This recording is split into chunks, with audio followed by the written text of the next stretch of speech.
don't really like that the manga is making fun of teamwork, because then everything that they have it stood for is being, well, flushed down a toilet and not enjoyed by the taste. However, I guess in the end this is to give us a reason why they can defeat the Elite Ten. Because it's only with true competition, it's only when the fire of competition burns that someone can unleash their inner taste and share it to others, is a way of how I would describe the situation. The Shogeki no Soma Chapter 259, and I am the Angry Myth and Despair Reviewer. First off, we see a cute flashback of Erina as a child. I have to say, Erina as a child, especially with pigtails there, yeah, that is very adorable. She made many delicious things, but her grandfather always said that that's not speciality enough.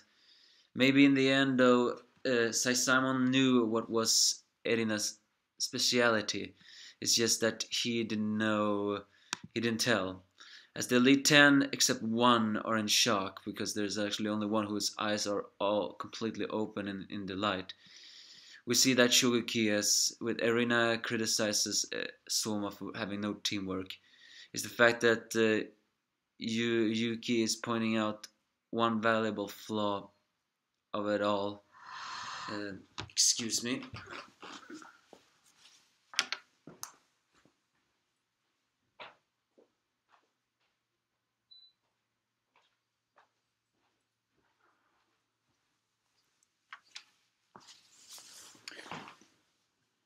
And that flaw is the fact that does Erina really have a speciality? Because, well, she can gather every ingredients like that and that. Is so yeah, in a way one could say does Erina really have a true speciality? As Erina once again criticizes of that, so on teamwork part, Soma just points out that the fact that they have argued with each other much a lot. So instead of working together, they should work against each other, because that's how they suits us better. Huh. I guess in a way that is true, because they are rivals. And strangely enough, that actually makes Erina pull up a very awkward smile. I mean, it is a true smile, but I have to say, that's when a manga character makes a smile like that, I don't really like it much. But I guess in the end, it resonates with them. Soma can have teamwork together with many of his other friends. Maybe Erina is a friend, but in the end, Erina is more of a rival than a teamwork friend, meaning that they should work against each other. As Erina scans her dish about to try to find the things, even though they may be working against each other, she still needs Soma to help her with something. Mostly because she did a favor of the tasting, so he is gonna be her arm and legs from now on. With 10 minutes left, Erina says that they need finely sliced lemon rinse and paraffin paper and melon cheese spices and 30 seconds, and the minute the meat's done cooking, wrap it up in a crook and put it under the salamander. We don't have another chance, is like what she's saying. And so Simon mentions back on the fact that Erina, with her god's tongue, she could find the true deliciousness in any dish. So, in a way, why Simon never really made Erina find a speciality is, in a way, Erina's speciality is everything. Because the way to find the perfect taste in a dish is her speciality.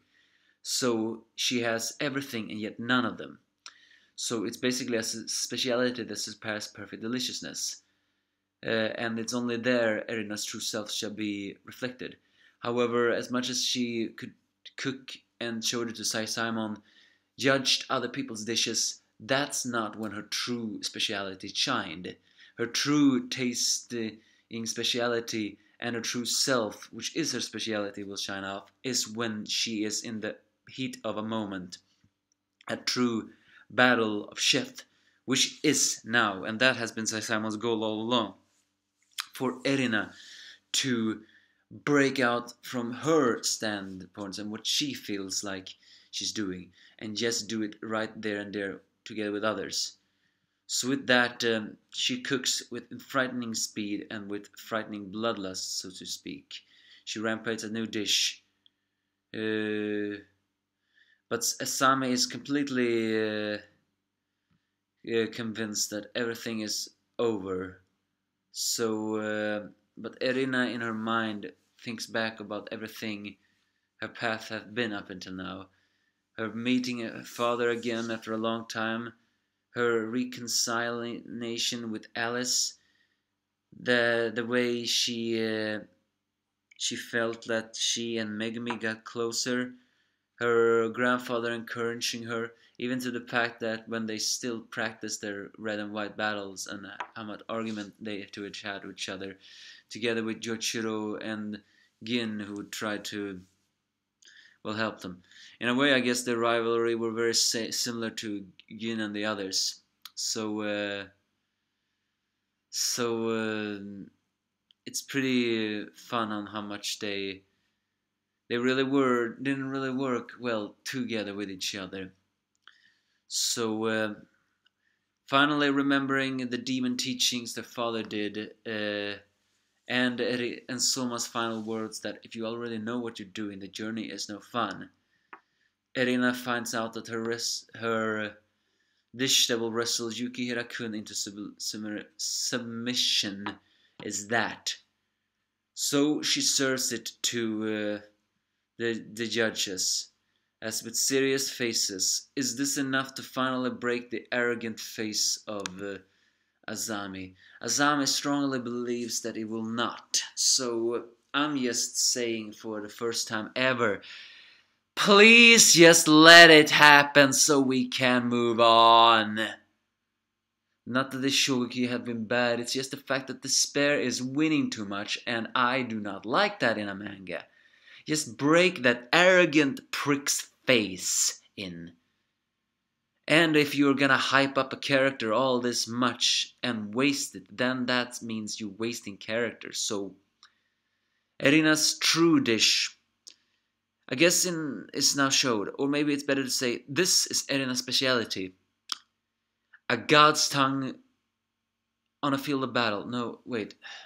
I need to find better poetic words how to describe this. Erina's speciality is only when she's in the thirst of the battle to change herself and her dish. To change herself and the dishes. The taste of when she feels like is how it can evolve with true bloodlust on the battlefield. Is that her speciality? I don't really have the words to put it all off. But we do not see what the dish is. In fact, the dish just seems to look pretty empty if one's this thing. But I guess next week will not be the conclusion. Definitely not. After all, this manga pacing is slow. But the tasting. Will it be enough to finally break the arrogant face of Asami? It better. So give me a false if you have any.